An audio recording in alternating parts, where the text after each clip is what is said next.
Welcome to the Ask a Cycling Coach podcast presented by TrainerRoad. I'm Coach Jonathan Lee. It's just me and all of you listening and watching today. It's going to be a solo podcast. Everyone here at TrainerRoad is super focused, working hard on some really cool features, and we didn't want to miss a week for the podcast though, so I'm here.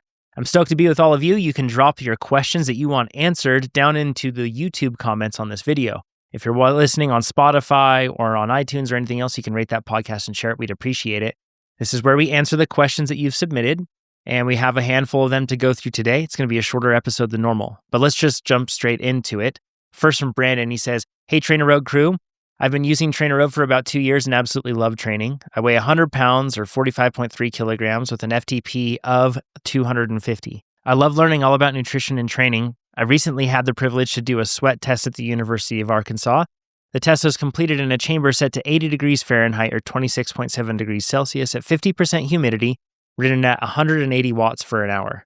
I got my results back and to be honest, didn't know really what they meant or how to implement them into my nutrition. I wanted to share this with you in hopes of learning about what the results mean and how to incorporate them into my training and racing. Here are my results. A sweat rate of 0.8 liters per hour, sodium concentration of 930 milligrams of sodium per liter, a sodium rate of 740 milligrams per hour. Thank you so much for making me faster every day. Yeah, our pleasure, Brandon. I'll run through this. So sweat tests can be carried out in a chamber like this, which is super cool, or Precision Fuel and Hydration actually has the equipment to do these passively, where you don't actually need to be on the bike. And they have testing centers in various different locations all throughout the world. You can go to their website and look up and see if there's one close to you and carry out a test like this. There are also patches from companies like Gatorade and others that claim to do this as well. However, my personal results have not been very reliable with the Gatorade sweat patches. I haven't used the other ones, but I have heard the same from a lot of the patches. So there's your grain of salt with all of that. Now, the two things that you aim to figure out with a sweat test is you want to figure out how much fluid or sweat in terms of fluid you lose every hour. And then you also want to figure out what is the sodium concentration per unit of sweat. In other words, how much water am I losing every hour and how much sodium am I losing every hour? Yes, we do lose other electrolytes as we sweat, not just sodium, but also, magnesium, potassium, other ones as well. However, it's predominantly sodium, and you'll notice that in electrolyte products for athletes, it's almost all sodium because that's what we primarily lose. So that's what people are aiming to replace. Usually what happens is that they test you in some sort of isolated circumstance like this and hopefully some sort of condition that's similar to what you'll face when you're riding, and then they get this data. If you do the Precision Fuel and Hydration test, you can just sit down on a couch while you do it. They put a patch on there.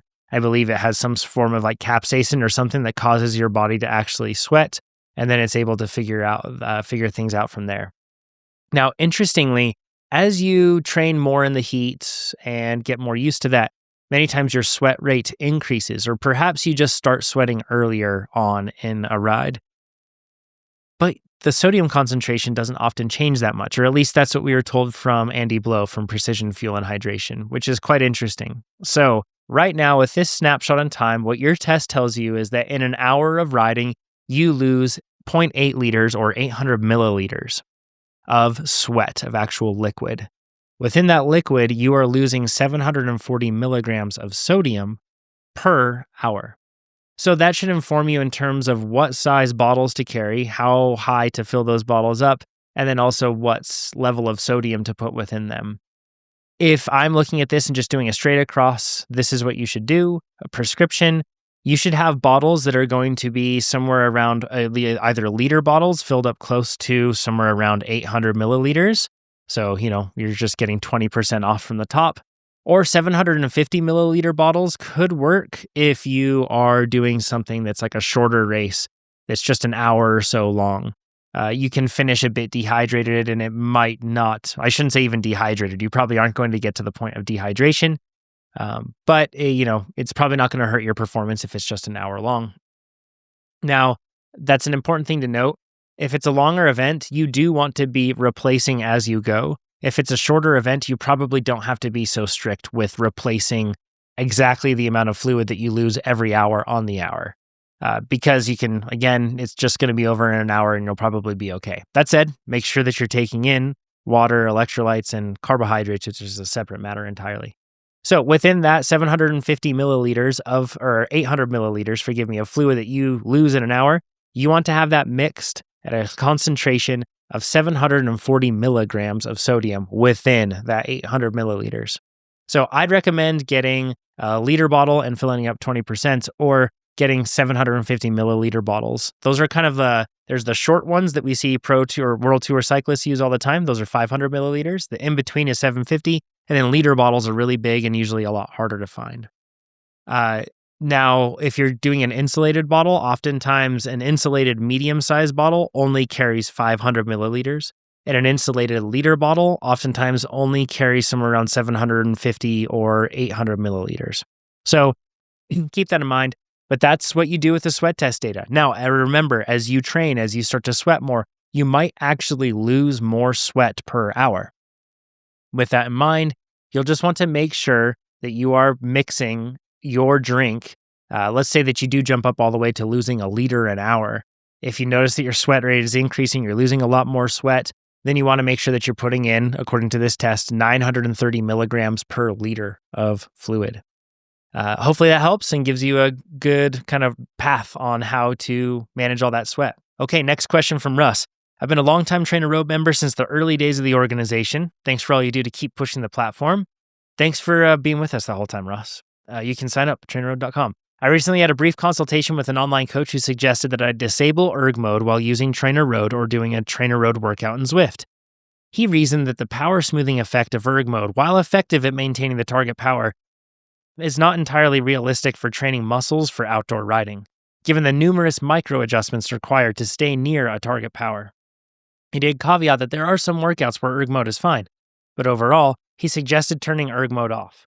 What are your thoughts on that? Additionally, I can currently turn off erg mode in Zwift while running a TrainerRoad workout. However, this prevents the trainer from feeling the terrain changes.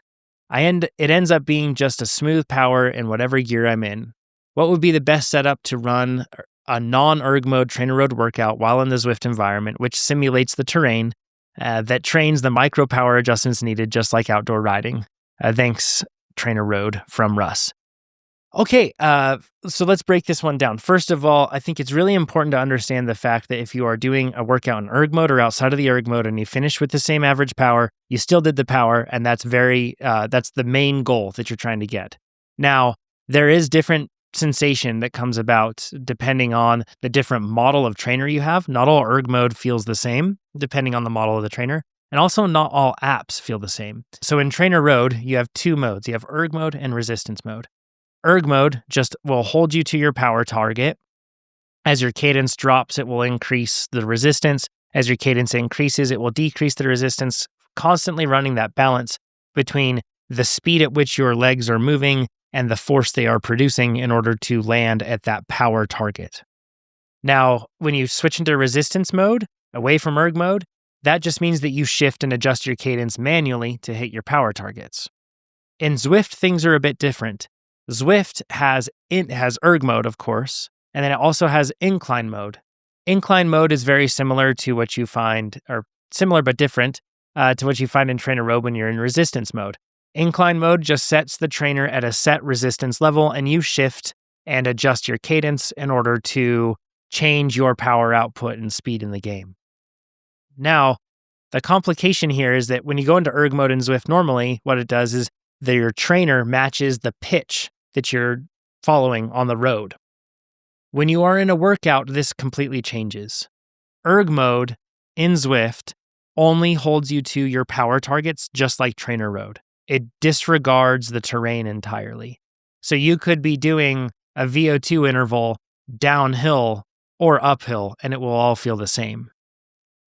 If you did want to do workouts in Zwift where your trainer was following the pitch of the road, then what you would have to do is you would have to do that, but then you'd have to have TrainerRoad going on the side or something and be like looking at your power targets in TrainerRoad and trying to match them.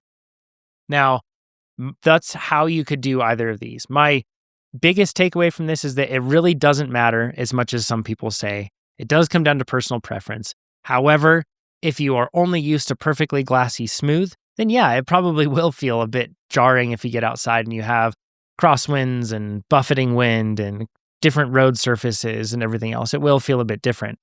But you do have to remind yourself that you're still capable of doing the power. I'd say that this is a smaller, I wouldn't call it like a marginal gain. Maybe it is a marginal gain, but the maximal gain, the more important thing is that you just do the power. Now, me personally, I actually don't do most or all of my workouts in erg mode. I'll do like endurance rides sometimes in erg mode, but the majority of them I don't. I just find it personally a bit more engaging to shift and adjust my cadence to hit my power targets. And I can do so with precision. If you are having a hard time holding your power targets, if you are not in erg mode, then you should probably switch back over to erg mode because it's going to help you, again, get the most important thing done, which is holding the power target that you need to hold. But I will say that Zwift's erg mode feels very different than TrainerRoad's, depending on the trainer you have. If you have something like a Tax Neo, they aren't as good at simulating inertia in many cases. It doesn't have that large flywheel that you might have with like a Saurus H3 or something like that. I do find that it feels like you're constantly pedaling over like not just light gravel, but like inconsistently rough gravel. It's always like kind of changing and feels a bit jittery. Whereas TrainerRoad's is going to be a lot smoother in terms of holding you to that. Again, it's different per app and per trainer. You may be using a Saurus H3 and you may say, I see no difference whatsoever, or whatever trainer you have. So it very much, your mileage may vary. It's individual. I don't think that it's too big of a deal. However, if you're looking for specificity and really trying to drive toward marginal gains, then yeah, it's something you can play with. Just make sure that you are still hitting your power targets. That's the more important thing. So hopefully that answers that one. And hopefully that helps kind of give you an idea of where to go. Diego says, I had an accident resulting with a broken collarbone. Can you advise what to do so I don't lose fitness and can come back soon? Yeah, it's super relatable for me, Diego. As you can see if you're on screen right now, got a big old scar because I just broke mine. Podcast listeners will know that. That was at the very end of January. And what I learned is that everybody's collarbone breaks are different. So even though we may see a pro athlete get right back to it really quick, or a friend or something else, it doesn't mean that your path will be identical to theirs. I had hoped that I would be able to just get straight back into things, and it has taken a lot longer than that. So I was hoping for maybe, a quick bolt up, and then after that, I'd be back on the bike and back to normal within a week to 2 weeks. And instead, it took closer to around 9 weeks to feel like I can actually move and use my shoulder again properly. A lot of physical therapy. There was a lot of shoulder damage, and it broke into 10 places and has 8 screws and a full-length plate. So mine was pretty complex. With your situation, I don't know the details of yours. However, I can note that if you are recovering, it takes a huge amount of energy for your body to recover from a broken bone. There's a lot of different claimed caloric allocations that your body makes toward healing a broken bone. I've heard 250 calories, I've heard 500, I've heard 800 calories a day. I don't know which one is actually accurate. I've never tested that myself, and I don't know how you would.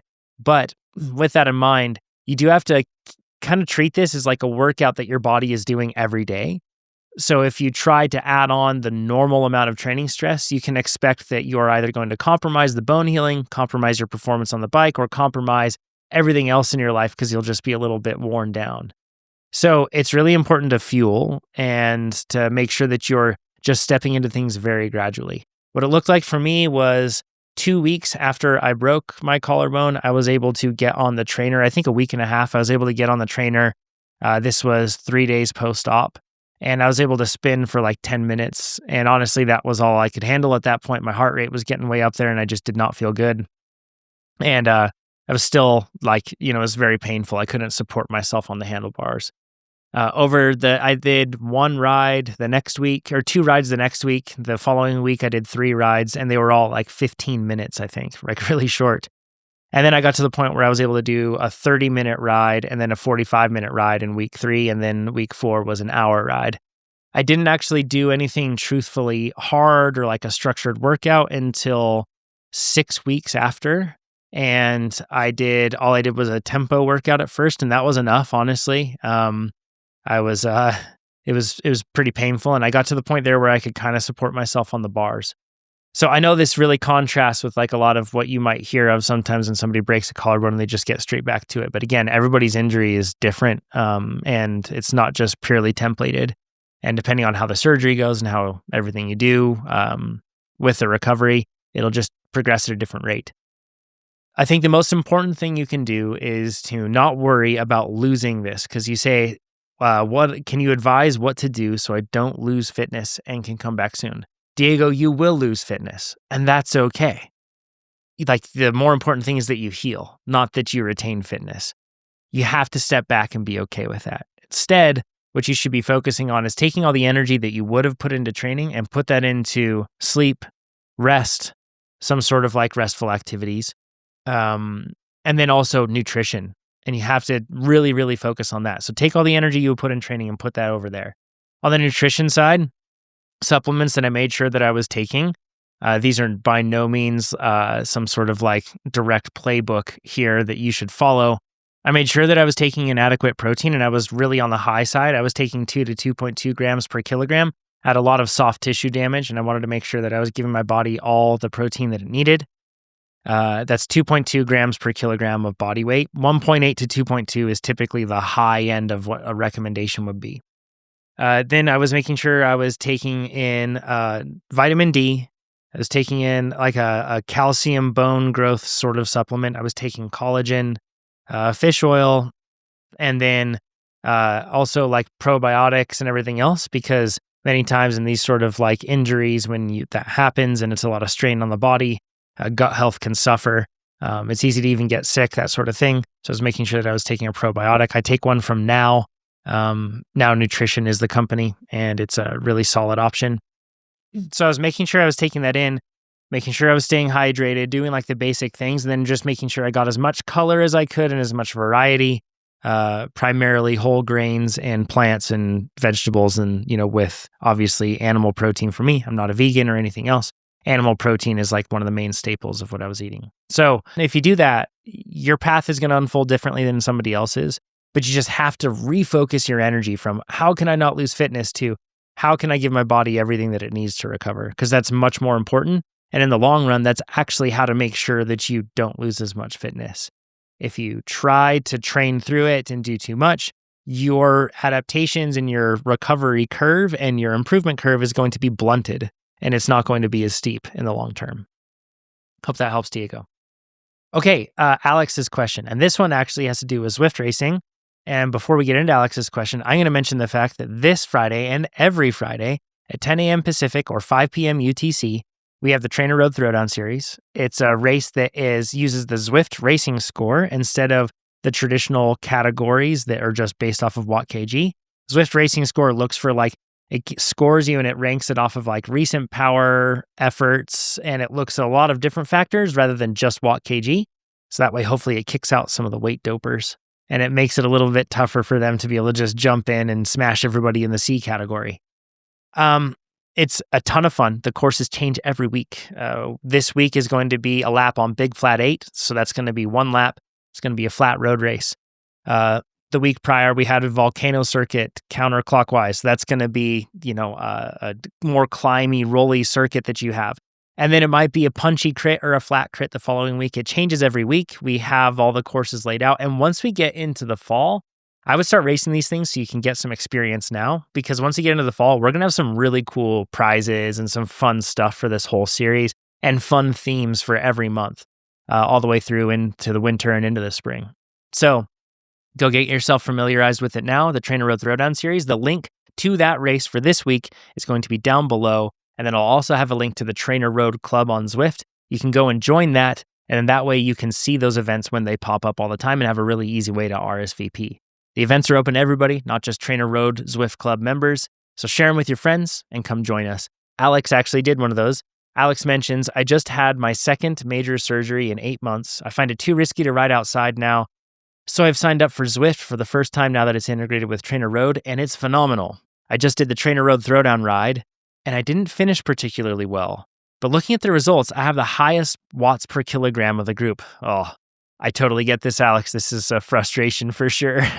I wanted to ask if you could give any tips on indoor races, spicy group rides, and how exactly the new TrainerRoad plans for Zwift races work to prepare you for these scenarios. So I'm going to run through some of that, and then we're going to actually break down Alex's race. We're going to look at the power profile. They gave permission to be able to do that, and we'll kind of go through this whole thing. So first of all, how the plans work for Zwift races. So we actually have training plans now that will train you for Zwift racing. Look, I know that it's not in real life racing, and some person's listening to this and they just strained a retina from rolling their eyes. The fact is, you don't have to say that it's less or more than another type of racing. It just stands on its own. It is what it is. And there's so many Zwift races that they're a ton of fun. You can just drop in and do them. We actually have a feature now in a training plan where instead of a hard workout day, you can swap that to always be a Zwift race day. And then Zwift races are part of your training plan. It's really cool. The Zwift plans, we've looked at a lot of different files from Zwift races, and the plan to get better for Zwift racing really focuses on some pain points that a lot of athletes encounter that then cause them to finish further down the running order. Namely, and we'll go into that in just a bit and we'll talk about that. But here's some details from the race from Alex. Alex says, I was trying to draft right from the gun.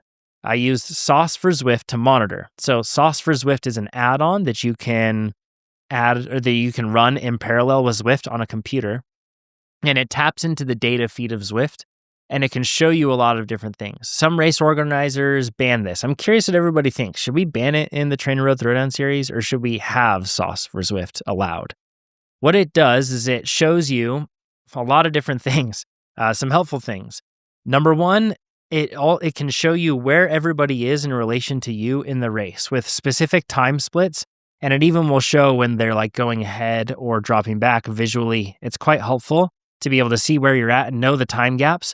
You can see that on the side with a leaderboard, but it's not as precise and sometimes harder to visualize. This overlays on top of your screen and you can actually see it.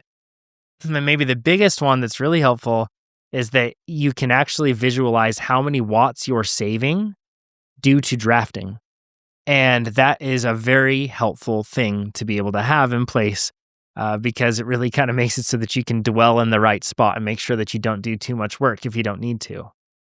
So again, Alex is using Sauce for Zwift to monitor. Was in the front group, but riders seemed to punch hard, and I would get the notification to close the gap. However, when I did this, I would accelerate in front of them. I knew I shouldn't be on the front, so I would ease off the pedals, but then I would get past straight away and have to close the gap again. So a yo-yo thing where Alex is finding themselves off or at the front, and then they're finding themselves off the back and back and forth and never able to just hold stable power or be in the spot where they're saving energy for any consistent period of time. I made it to the last climb in the front group. At this point, I thought I had it locked in as I would have a much better watt kg, but I was surprised and humbled. Up a 5 to 6 minute 5% climb, I got spat out the back riding at 4.8 to 5 watts per kilogram. It was like drafting was still in effect. The last 2 kilometers were downhill, and my power to weight ratio really left me lacking at holding speed. I'd be very curious how you or others deal with gap closing, but not ending up in the front. I thought my drafting was okay, but the leaderboard tells a different story. Admittedly, I'm 3 weeks post-surgery, but feeling very strong and know your advice on tactics and training resistance settings would be awesome. So let's look over here at Alex's account. You can see that Alex is almost at 5 watts per kilogram, which is crazy high. And in this case, Alex is a super fit athlete but fresh off of surgery. So they may not be able to express all of their FTP that they have right there. So in this case, let's look at the Zwift race that they have. So what we can see right now is Alex's Zwift race. And I'm going to compare this to a recent in real life race from me. And you can see the difference between the two. You can see that in the in real life race, there are hard kind of extended periods of time when I'm at higher power. But then there's also a lot of periods of time where the power drops a lot. With Alex's, the power never drops to 0. It's almost always somewhere in that middle band belt. In fact, if you look at their time spent in zone, they spent almost 35% of their time in this 37-minute race at threshold and above. you can see that when you actually start to add it up, almost all of their time was spent tempo and above, where I should say with endurance, and then the bottom section, they're not representing a whole lot. So that feels like a very hard effort because you never actually get rest. Here's the thing about Zwift racing. It's much more consistent power than racing outside when you're racing with a group. The reason for this is just the physics of the game. It isn't a perfect recreation of reality, so you kind of have to figure out how to work with the physics that they have. The principles do apply generally that, from outside to inside, but the physics are unique. So you're going to pedal consistently and stay on that gas for a lot longer than you normally would when you're racing outside. It's great actually for building muscular endurance, just like riding the trainer is. Now, the interesting thing, though, is that if we look at this, the normalized power was only 263 watts. Again, Alex is coming off of a serious surgery, so we don't expect them to just fulfill whatever their power potential might be if they were not in that scenario. But you can see that their heart rate was pretty darn consistently high the whole way. We get up to around 180 beats per minute at the end. But if you look, even halfway through, they were at 176, 175. And even early on at around 170 after just 7 minutes of racing. So that's a pretty consistent, steady on effort, and there wasn't a whole lot of kick at the end. Traditionally, in Zwift racing, and what our plans prepare you for is that constant pedaling and a focus on around the sweet spot-ish zones to be able to make sure that you are good in that zone. As you can see, a lot of time was spent in that tempo, sweet spot, and threshold zone.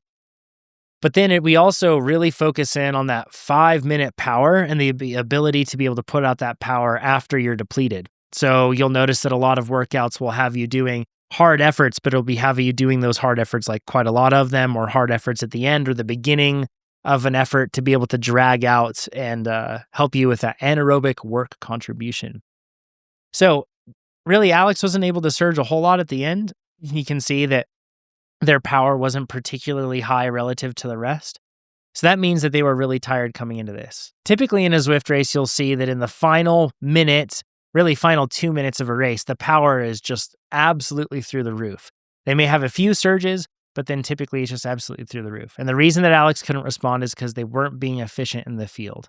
So I'm going to run through some basic tips on how to be better at Zwift racing. And for what it's worth, I think I've only won one Zwift race, and I think I've only done somewhere around 12 Zwift races, so not a whole lot. There are people that are way better at Zwift racing than I. However, these are general tips that you can use, and if I missed one, or if you think I'm wrong, please let me know, because then that way we can all inform each other and get better. But it's really tricky to feel the momentum in Zwift, and to feel that momentum and speed of a group. Instead, you have to use cues. Instead of feeling that and experiencing it, you actually have to change up and start to use cues, like rider position for drafting, where you are in relation to other people. And then you can also look at the power to weight ratio output live of other people around you. Or if you use something like, sauce for Zwift, then that really helps as well. But there's also some other cues that you can use that don't use an add-on. You can typically, for drafting in particular, you can notice if you're not on a TT bike or on the Tron bike in Zwift, you'll notice that when your athlete is drafting, that they will sit up. And when they're not drafting, they'll go back down, lower in position. So if you see your athlete sitting up, that chances are they're in a draft. Some key things to keep in mind, though, you actually stay in the draft longer than you think. And when you get that notification, it's not the end of the world. You actually still have pretty darn good draft all the way until if you look directly over your avatar's head, if you can see their behind, you can see their bum.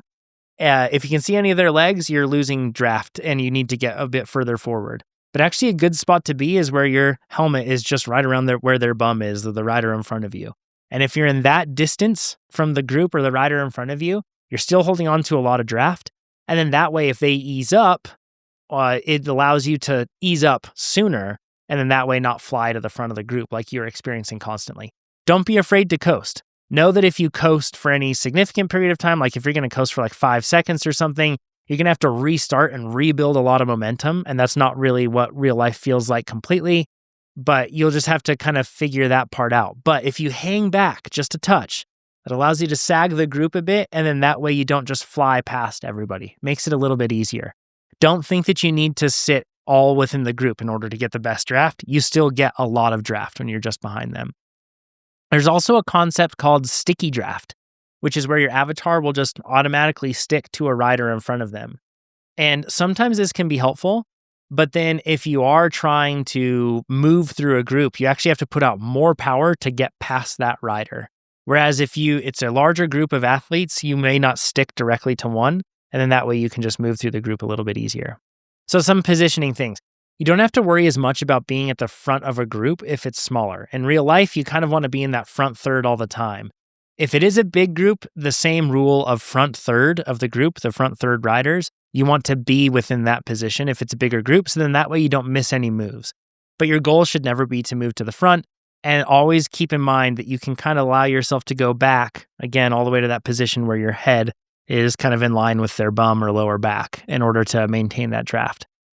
Waiting too long in Zwift races isn't as likely to deliver the desired results, whereas in real life, many times the most patient athlete is the one that wins. What I mean is at the end of races, positioning, very specific positioning in real life is so crucial. You need to make sure that you're directly behind an athlete and that you need to be on their wheel at the right time. Whereas in Zwift, it actually favors the ones that attack with somewhere around like 2 minutes to go, 1 minute to go more often than not. They seem to do a lot better. You can refine your feel also with pace partner rides, and you can kind of figure out how to move within a group and how to draft, and it can really help. Just like in real life, match your pace to the front of the group, don't match it to the back, and then don't let yourself fall beyond that draft warning message, but staying within that draft warning message is just fine. I think that those are some good tips that you can use. I hope to see you guys all in the TrainerRoad Throwdown series. You can go and check that out and join us and race with us. Share it with your friends. If you appreciated this podcast episode, it'd be awesome if you gave it a thumbs up on YouTube or rated the podcast on whatever podcast platform and shared it with your friends. And of course, if you want to get faster, go and sign up for TrainerRoad. It's AI cycling coaching. It eliminates the guesswork and gives you the workouts you need to get faster. And during the summer and when you're not doing as much indoor training, it sends all the workouts to Zwift if you do them there, or your bike computer so you can do them outside. It keeps track of changes in FTP, and it keeps track of fatigue, so it'll tell you when you're going into that weekend group ride that you care about. It'll help you avoid going in too fatigued. It's absolutely worth it for only $20 a month. It'll make you faster. Thanks, everybody. We'll talk to you next week.